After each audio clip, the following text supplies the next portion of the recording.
Пристань Прижевальск Скөл облусунун Каракол шаарынын аймактык бөлүгү болгон кыштакча Каракол шаарынан 12 чакырым алыстыкта түндүк батыш тарабында көлдүн жээгинде жайгашкан. Калкынын саны 2917 адамды түзөт. Ал 1942 жылы Махачкала шаарынан эвакуацияланган номер 182 заводдун ушул жерге которулушуна байланыштуу 1944 жылы шаар тибиндеги поселок статусун алган. Дал ушул союз учурунан калган бардык социалдык мекемелерди Евгений Ахмедов аттуу адам менчиктештирип, четинен сатып жаткандыгын айылдын тургуну Фатима Тагаева поликлиника медиасына билдирген. Бирок Евгений Ахмедов улан заводуна караштуу турак жай жана социалдык объектилеринин Луч кооперативине өткөрүлүшү аргасыздык болгондугун, тескерисинче бир канча жылдар бою кооператив бул объектилерди талап тоноодон сактап келгендигин айтат. Поликлиника медиасы жер там долбоорунун алкагында Пристань Прижевальск айылына барып, окуянын чоо жайы менен таанышып келди. Менчикке чыгарылган мекемелердин арасында балабакча, маданият үйү, бейтапкана, мончо, мурдагы улан заводунун карамагындагы барак тибиндеги үйлөр бар. Мына бул маданият үйү учурунда бул эми аябай ушундук жакшы салынган маданият үйү болчу. Элдин баары кызыкчубаган. Мына азыр кебетеси кетип ушинтип калды. Бул маданият үйүнүн экинчи бөлмөсү экен. Бул бөлмөдө сиздер көрүп аткандай терезесин дагы сындырып, айнектерин чечип кетишкен. Ал тургай полдун кээ бир жерлерин оюп жыгачтарын алып кетишкен. Здание ЖКО да, бuyakta котельный болчу экен да. Ошо союз мезгилде азыр мунун баары иштебейт, бул дагы тонолуп кеткен. Ошо жанагы эле объектилердин ушу ичинде арасында ушул объект дагы бар. Ошол бuyakта ошо котельный болгон экен убагында. Азыр болсо иштебей турат. Бул дагы тонолуп кеткен. Эчтеке жок. Бул ошо банянын зданиясы экен да. Баня болуп колдончу. Бул болсо балабакчанын зданиясы экен да, мурунку. Ясли. Айыл тургуну Фатима Тагаева аталган маданият үйү, мончо, спортзал сыяктуу бир катар социалдык объектилер жок болуп жатса, Евгений Ахмедов бар объектилерди талкалап, менчикке өткөрүп алган үйлөрдү сатып жаткандыгын айтат. Социальный объектилер жок, талкаланган. Бир эле кийин салынган бул жерде жет сатыбыз бар. Анан мектеп тигинекей ошол социальный объектилер ушулар эле калды. Калган социальный азыр көрсөңөр билбейм, ыйлайт болушуңар керек. Мамлекетчил болсоңор. Бүт объектим бар талкаланып жатат. Жарабайт эчтекеге.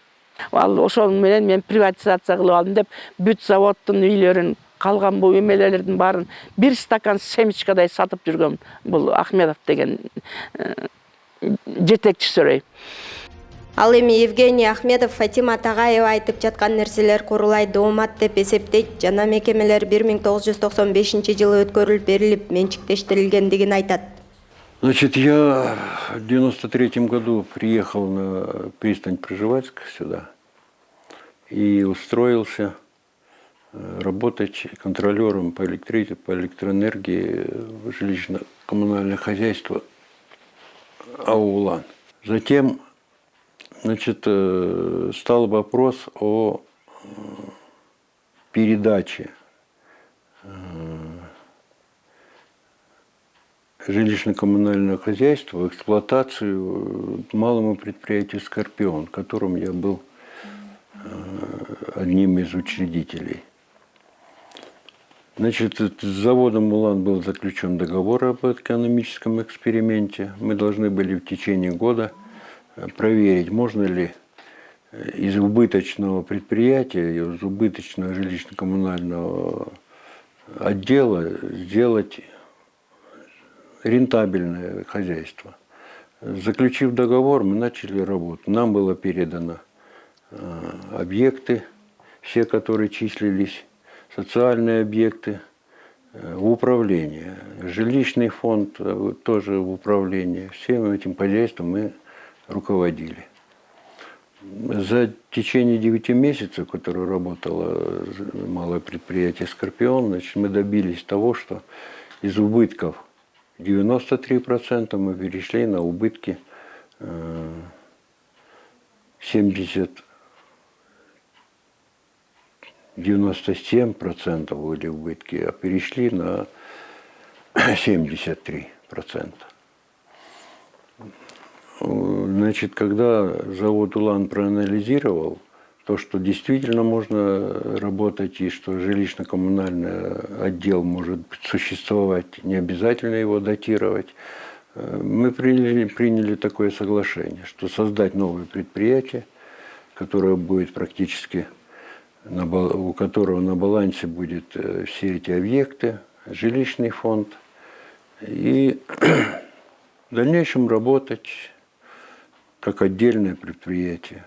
И в 1995 году был подписан договор у нас, создано предприятие жилищно-коммунальное хозрасчетного типа ХЖКП «Луч».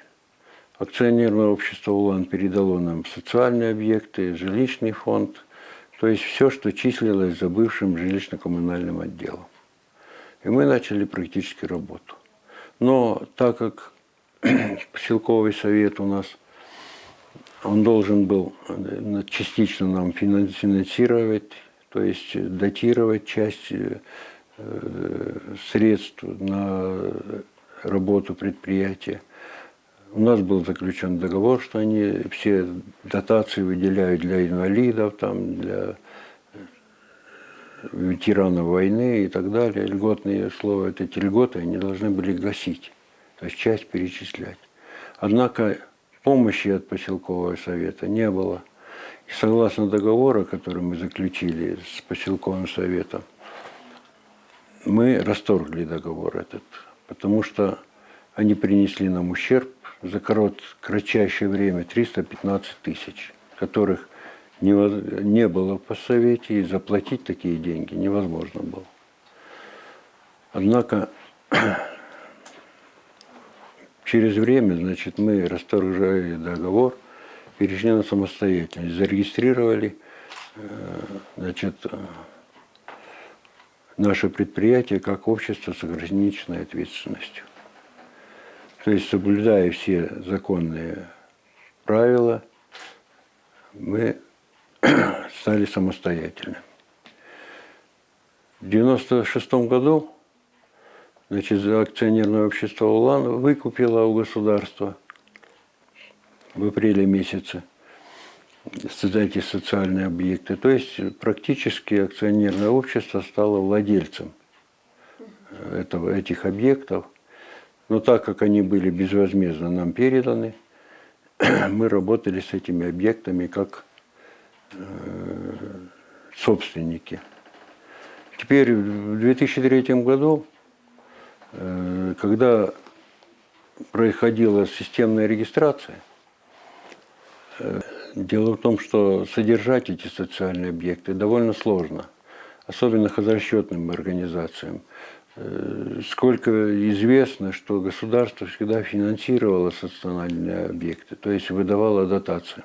Однако за все время, сколько мы их эксплуатировали, нам приходилось и охранять их, то есть следить за ними. Однако государство ни одного тына не выделило на содержание дома культуры, допустим, больницы и всех этих объектов. То есть практически мы сами финансировали содержание этих объектов, эксплуатацию и так далее. Жилищный фонд тоже приносил нам убытки. Поэтому мы в экстренном порядке весь жилой фонд практически передали в собственность жильцам, то есть приватизировали. Фатима Тағаева 2015 жылы жогоруда аталган мекемелер мамлекеттин балансына өтсүн деп Ысык-Көл облусунун прокуратурасына арыз менен кайрылган. Буга чейин жазылган арыздарды мөөнөтү өтүп кетти деп ишти жаап келишсе, бул жолу иш козголгон. Ким ушундайга жеткирди деген ой келди маган, максат койдум өзүм астына. Ошондон баштап анан кийин изилдей баштадым. Көрсө, бул аймакта ошол кезде Аксу районуна карачу экен, бул аймак боюнча ЖКХ деген болуптур. Жилищно-коммунальное хозяйство. Ошолдун жетекчиси Ахмедов Евгений деген киши экен. Ошол 1995 жылы ошо бүт жилищный фонд Ana социальный объекттердин барын bu эмеге постсовет өткөрөт Терешенкага. Акты прием передачанын негизинде өткөзүп алат. Бия айыл өкмөтү өткөзүп алып бар. Ошол эле жылы кайра ойлонуп эмне кылганын билбейм.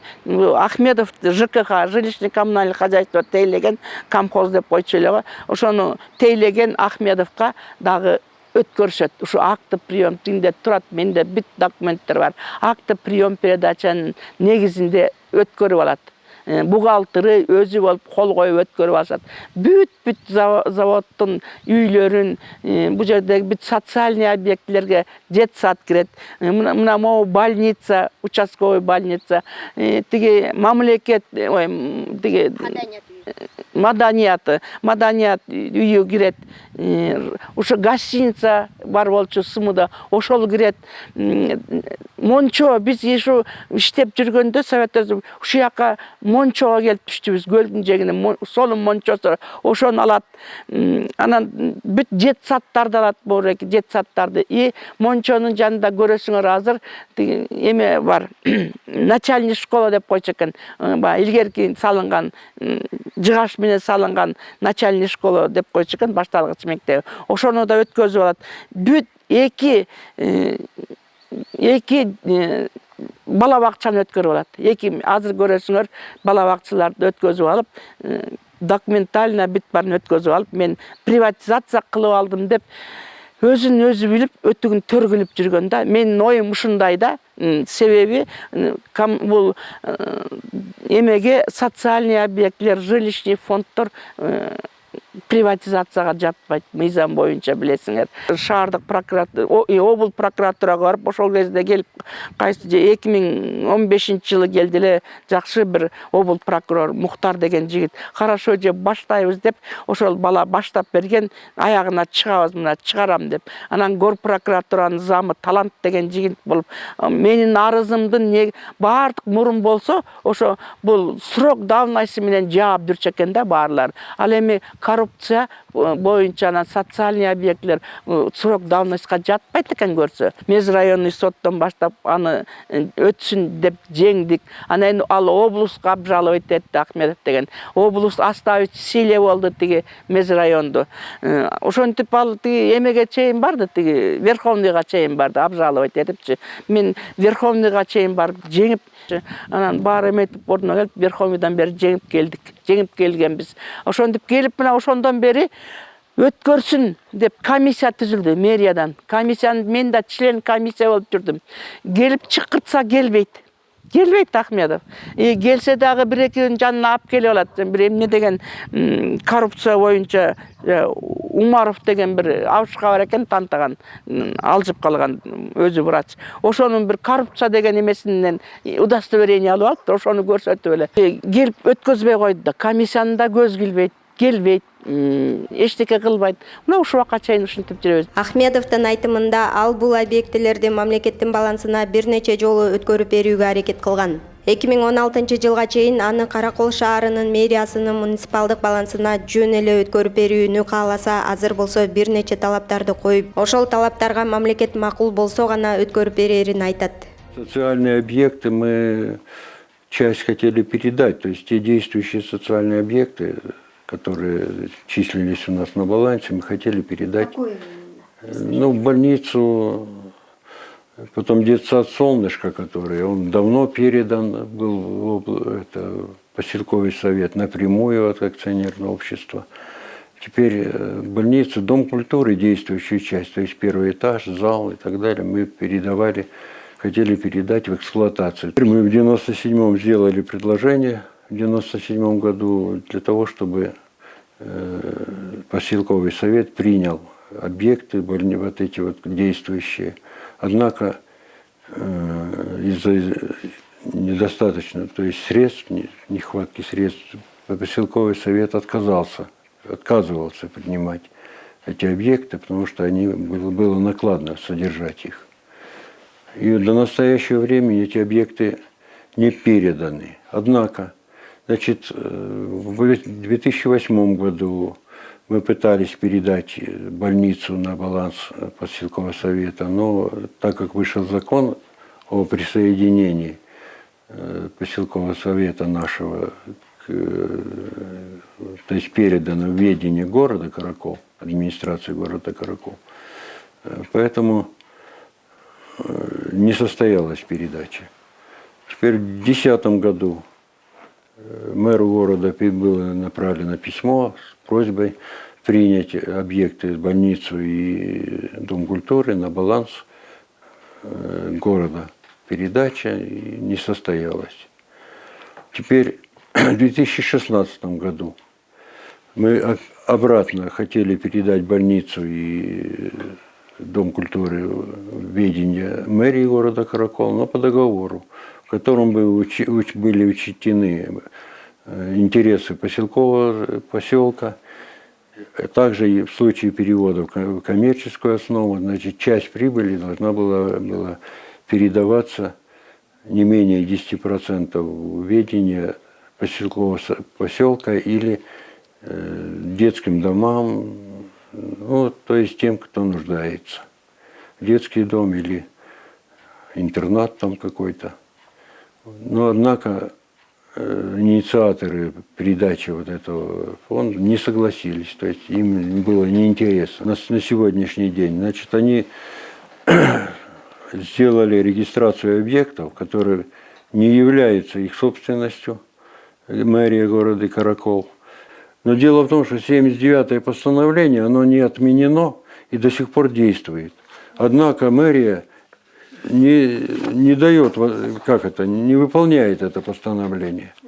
Оно является основным, и я согласен на то, что нужно именно выполнить его, раз оно существует.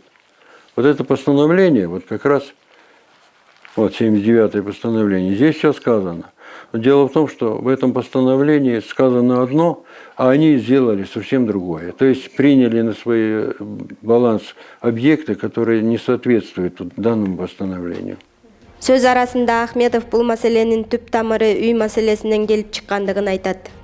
Ее основная цель – это устранить предприятие, как говорится, предприятие «Луч», чтобы оно не имело возможности воздействовать на то, что она находится, вернее, проживает в незаконно захваченной квартире.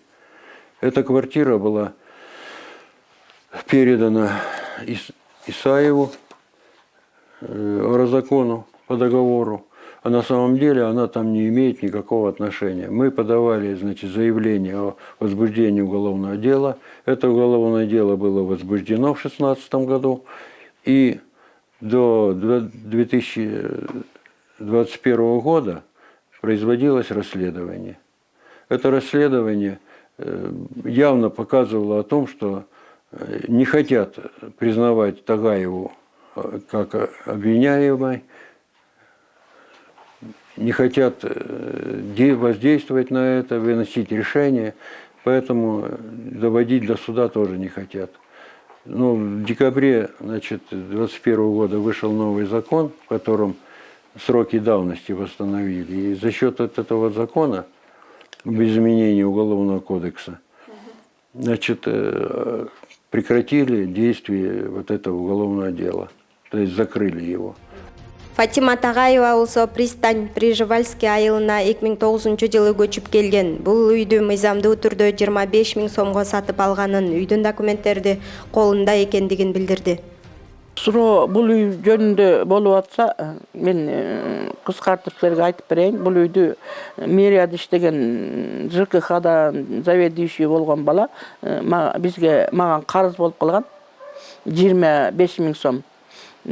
Ошону бере албай жүрүп 2004-2005 жылы алган, 2009-га чейин кутула алган жок. Эми ал жаңы иштеп аткан бала болчу, үйлөөсү бар. Аны да туура түшүнөм. Андан мен 2-3 жолу айтсам, эже Пристанда үй бар, ошону алыңызчы, көлдүн жээгинде как дача сыяктуу деди. Анан дагы 1 жыл күттүм, жок кой деп уулум берчитип алып келдим, көрөлү деп. Келсек, ушундай кошуналардай эле аңгырап жатыптыр.